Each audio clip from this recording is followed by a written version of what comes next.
กราบสวัสดีเจ้าพ่อแม่พี่น้องตำบลบ้านกลางที่ฮักและเคารพทุกท่านวันนี้เสียงตามสายจากเทศบาลตำบลบ้านกลางก็ได้มาส่งกระจายเสียงในเจ้าวันศุกร์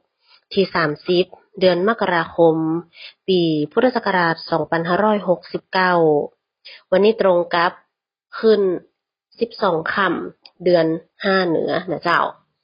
วันนี้เราก็มีข่าวสารมาอู้จากกันทั้งจากของเทศบาลตำบลบ้านกลางและข่าวสารจากหน่วยงานราชการอื่นกันเหมือนเช่นเคยนะเจ้าข่าวแรกในวันนี้ก็จะเป็นข่าวการจัดพิธีถวายอาลัยน้อมรำลึกในพระมหากรุณาธิคุณของสมเด็จพระนางเจ้าสิริกิติ์พระบรมราชินีนาถพระบรมราชชนนีพันปีหลวงนะเจ้าโดยจัดขึ้นในวันนี้นะเจ้าในช่วงมื้อเจ้าตั้งแต่เวลาประมาณ8 โมงครึ่งเป็นต้นไปที่ห้องประชุมศาลาประชาคมของเทศบาลตำบลบ้านกลางนะเจ้าซึ่งก็จะมีตังคณะผู้บริหารท่านสมาชิกสภาข้าราชการพนักงานเจ้าหน้าที่นะเจ้ารวมจนถึงท่านกำนันผู้ใหญ่บ้านและผู้ร่วมพิธีกลุ่มพลังมวลชนก็จะมาพร้อมกันบริเวณห้องประชุมของเทศบาลตำบลบ้านกลางนะเจ้าซึ่งก็จะมีพิธีจุดเทียนเครื่องทองน้อยเบื้องหน้าพระฉายาลักษณ์แล้วก็กราบถวายสักการะพระฉายาลักษณ์นะเจ้าหลังจากนั้นก็จะมีการอ่านคำสดุดีเพื่อเฉลิมพระเกียรติและถวายความอาลัยซึ่งจะมีการยืนสงบนิ่งเพื่อถวายความอาลัยเป็นระยะเวลา93วินาทีนะเจ้าซึ่งประธานในพิธีรวมจนถึงคณะผู้บริหารก็จะร่วมกันลงนามถวายความอาลัยแล้วก็มีทางสมาชิกสภารวมจนถึงหัวหน้าส่วนราชการในพื้นที่กำนันผู้ใหญ่บ้านร่วมลงนามถวายความอาลัยเป็นลำดับถัดไปนะเจ้าซึ่งก็จะมีการแสดงในเรื่องของการถวายความอาลัยของน้องๆนักเรียนเทศบาล1บ้านกลางนะเจ้านอกจากนี้ก็ยังมีนิทรรศการการเฉลิมพระเกียรติสมเด็จพระนางเจ้าสิริกิติ์พระบรมราชินีนาถพระบรมราชชนนีพันปีหลวงแห่งตยนะเจ้าก็เป็นการจัดพิธีถวายความอาลัยน้อมรำลึกในพระมหากรุณาธิคุณของสมเด็จพระนางเจ้าสิริกิติ์พระบรมราชินีนาถพระบรมราชชนนีพันปีหลวงณสำนักงานเทศบาลตำบลบ้านกลางในวันนี้เวลา 8:30 นาทีที่ห้องประชุมสภาเทศบาลตำบลบ้านกลางนะเจ้ามาฟังข่าวการแจ้งประชาสัมพันธ์การก่อสร้างโครงการนะเจ้าจากองค์การบริหารส่วนจังหวัดลำพูนเปิ้นก็ได้มีการแจ้งประชาสัมพันธ์ในเรื่องของการก่อสร้างรางระบายน้ำคอนกรีตเสริมเหล็กถนนบ้านแม่สันป่าแดดจนถึงบ้านประตูโขงนะเจ้าซึ่งก็เชื่อมกันระหว่างบ้านแม่สันป่าแดดหมู่ที่2ตำบลเวียงยองเชื่อมบ้านประตูโขงหมู่ที่10ตำบลบ้านกลางนะเจ้าซึ่งตอนนี้ก็อยู่ในการดำเนินการก่อสร้างนะเจ้าซึ่งงานจะแล้วเสร็จประมาณภายในวันที่21เมษายน2569นะเจ้าทางองค์การบริหารส่วนจังหวัดลำพูนเองก็แจ้งประชาสัมพันธ์ในเรื่องของการก่อสร้างโครงการดังกล่าวคือกับพ่อแม่พี่น้องประชาชนผู้ใช้รถสัญจรไปมาบริเวณถนนเส้น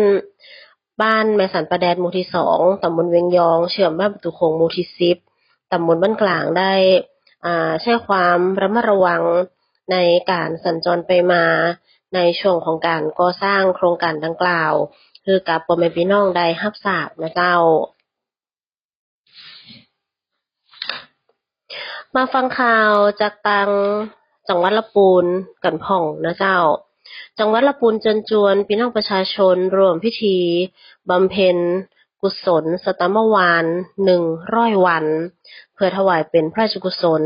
แด่สมเด็จพระนางเจ้าสิริกิติ์พระบรมราชินีนาถพระบรมราชชนนีพันปีหลวงนะเจ้าในวันเสาร์ที่31 มกราคม2569เวลา 5 โมงแลงเป็นต้นไปที่หอประชุมจังหวัดลำพูนศาลากลางจังหวัดลำพูนหลังใหม่นะเจ้าซึ่ง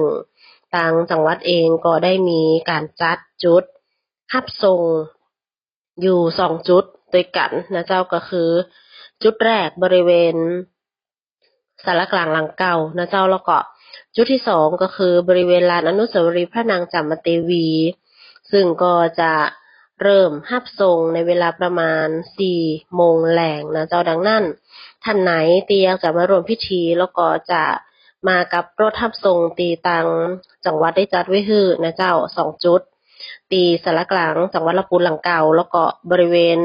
ลานอนุสาวรีย์พระนางจามเทวีก็มาขึ้นรถในเวลา4 โมงแลงนะเจ้าซึ่งจะมีการจัดพิธีก็เป็นการร่วมพิธีบำเพ็ญพระราชกุศลสตมวาน100 วันถวายเป็นพระราชกุศลแด่สมเด็จพระนางเจ้าสิริกิติ์พระบรมราชินีนาถพระบรมราชชนนีพันปีหลวงนะเจ้าวันเสาร์ที่31 มกราคม 2569เวลา 5 โมงแลงนะเจ้าตีหอประชุมจังหวัดลำพูนศาลากลางจังหวัดลำพูนหลังใหม่นะเจ้ามาฟังประกาศจากทางจังหวัดลำพูนในเรื่องของห้ามบุคคลทำการเผาในที่โล่งในเขตพื้นที่จังหวัดลำพูนเฮานะเจ้าตั้งแต่วันที่1 กุมภาพันธ์ถึง31 พฤษภาคม 2569นะเจ้ายกเว้นในเรื่องของการบริหารจัดการเชื้อเพลิงในพื้นที่ที่อาจจะมีความจำเป็นอย่างยิ่งต่อการยุดยั้งในเรื่องของการลุกลามของไฟป่าตามหลักวิชาการของหน่วยงานที่เพิ่นรับผิดชอบอยู่นะเจ้าซึ่งตามที่คณะกรรมการอำนวยการเพื่อการจัดการปัญหามลพิษทางอากาศเพิ่นได้มีการกำหนดแล้วก็แจ้งประชาสัมพันธ์ให้กับพ่อแม่พี่น้องได้รับทราบนะเจ้าว่าถ้าเกิดว่าท่านใดพบเห็นการกระทำโดยผิดกฎหมายท่านสามารถแจ้งกำนันผู้ใหญ่บ้านหรือว่านายกองค์การบริหารส่วนตำบลก็ได้นายกเทศมนตรีในอำเภอเพื่อทราบแล้วก็ดำเนินการตามกฎหมายนะเจ้าหรือจะประสานไปยังศูนย์บัญชาการเหตุการณ์เป็นการตั้งศูนย์บัญชาการเหตุการณ์ของจังหวัดลำพูนนะเจ้าหมายเลขโทรศัพท์053 562 963 053 562 963ก็สามารถติดต่อประสานงานไปได้นะเจ้าดังนั้นก็แจ้งประชาสัมพันธ์คือกับพ่อแม่พี่น้องได้รับทราบในเรื่องการป้องกันภัยจากไฟป่าหมอกควันหรือว่ามลพิษทางอากาศที่เกิดขึ้นในช่วงระหว่างนี้นะเจ้าจังหวัดลำพูนเองก็ห้ามบุคคลทำการเผาในที่โล่งในพื้นที่จังหวัดลำพูนตั้งแต่วันที่1 กุมภาพันธ์ถึงวันที่31 พฤษภาคม 2569นี่นะเจ้า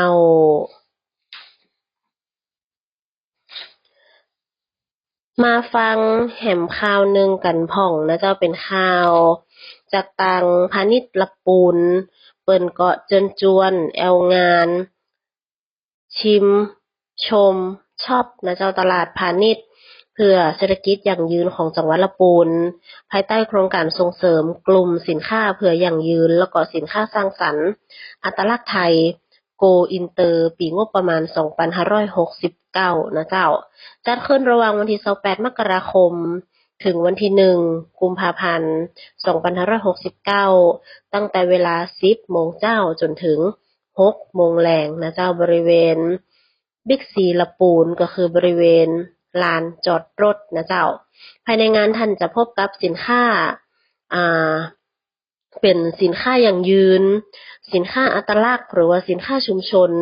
จากผู้ประกอบการจังหวัดลำพูนกว่า20ร้านค้านะเจ้าอาทิเช่นผักผลไม้อินทรีย์ข้าวแคบน้ำหนังนะเจ้าขนมครกโบราณท้องม่วนสดท้องม่วนกรอบไก่ทอดสมุนไพรอาหารพื้นบ้านพื้นเมืองเหล้าลำไยนะเจ้าน้ำสมุนไพรเสื้อผ้าพื้นเมืองเสื้อผ้าฝ้ายปักมือนะเจ้าหรือว่ากระเป๋าแฮนด์เมดครีมนวดสมุนไพรต่างๆก็ยกขบวนมาคือได้ชอบได้ชิมได้ชมกันนะเจ้าตีตลาดพาณิชย์เพื่อเศรษฐกิจยั่งยืนของจังหวัดลำพูนนะเจ้าซึ่งภายในงานก็จะมีการแจกคูปองเงินสด20 บาท ฟรีนะเจ้าจำนวนจำกัดนะเจ้าท่านไหนตีไปก็ลองไปเลือกซื้อเลือกหาไปเตียวแอลกันได้นะเจ้าตีบริเวณลานจอดรถของบิ๊กซีละปูนเฮานะเจ้าตั้งแต่วันที่28มกราคมจนถึงวันที่1กุมภาพันธ์2569เวลา10โมงเจ้าจนถึง6โมงแลงนะเจ้าก่อนที่จะลากันไปในวันนี้ก็มีข่าวจากสำนักงานคณะกรรมการการเลือกตั้งมาประชาสัมพันธ์คือได้รับทราบกันนะเจ้าซึ่งการเลือกตั้งและการลงประชามติประจำปี2569กำลังจะใกล้มาถึงแล้วนะเจ้าซึ่งการเลือกตั้งล่วงหน้าทั้งในเขตและนอกเขตท่านตีได้มีการลงทะเบียนแจ้งสิทธิ์เลือกตั้งล่วงหน้าไว้นะเจ้าท่านก็สามารถไปแจ้งสิทธิ์ได้ในวันที่1กุมภาพันธ์2569ตีกำลังจะมาถึงนี่นะเจ้าณสถานที่ตีลงทะเบียนไว้ตั้งแต่เวลา8โมงมาเจ้าไปจนถึง5โมงมาแลงนะเจ้าซึ่งท่านจะได้รับใบท่านจะได้รับบัตรอยู่2ใบด้วยกันนะเจ้าเป็นการเลือกสสเขต1ใบแถมใบหนึ่งจะเป็นการเลือกสสแบบบัญชีรายชื่อ1ใบนะเจ้าส่วนการเลือกตั้งสสจะมีขึ้นในวันที่8กุมภาพันธ์2569นะเจ้าซึ่งในวันนี้เองท่านจะได้เลือกตั้งสสพร้อมกับออกเสียงประชามติในเขตเลือกตั้งตามทะเบียนบ้านของท่านนะเจ้าณหน่วยเลือกตั้งตามทะเบียนบ้านใช้สิทธิ์ตั้งแต่เวลา8โมงมาเจ้าไปจนถึง5โมงมาแลงซึ่งในวันที่8ท่านจะได้รับบัตร3ใบติดกันนะเจ้าใบแรกเป็นการเลือกสสเขตใบที่2เป็นการเลือกสสแบบบัญชีรายชื่อและใบที่3เป็นการออกเสียงประชามตินะเจ้าสำหรับการออกเสียงประชามตินอกเขตเลือกตั้งท่านก็ต้องมาใช้สิทธิ์ในวันที่8กุมภาพันธ์ณสถานที่ตีลงทะเบียนไว้เช่นเดียวกันนะเจ้าอันนี้สำหรับคนตีได้ลงทะเบียนเพื่อเลือกตั้งล่วงหน้าเอาไว้นะเจ้าซึ่งกรณีใช้สิทธิ์ในวันที่1กุมภาพันธ์ไปแล้วท่านก็ต้องออกเสียงประชามติแห่งเตือนหนึ่งในวันที่8กุมภาพันธ์2569ซึ่งก็สามารถใช้สิทธิ์ได้นะเจ้าทั้งในหน่วยเลือกตั้งตามทะเบียนบ้านแล้วก็นอกหน่วยก็ได้นะเจ้าก็เป็นข่าวประชาสัมพันธ์ในเรื่องของการเลือกตั้งแล้วก็การลงประชามตินะเจ้าทั้งการเลือกตั้งสสล่วงหน้าแล้วก็การเลือกตั้งตามปกติที่เลือกตั้งในเขตตามทะเบียนบ้านนะเจ้าสำหรับวันนี้เวลาเสียงตามสายจากเทศบาลตำบลบ้านกลางก็ได้หมดลงแล้วต้องขอบพระคุณพ่อแม่พี่น้องทุกท่านที่ได้ติดตามรับฟังวันนี้ข้าเจ้านางสาวพิมพิสาทาเศร้าผู้ประกาศก็ต้องขอลาไปก่อนปะกันได้ใหม่ในวันจันทร์นะเจ้าสำหรับวันนี้สวัสดีเจ้า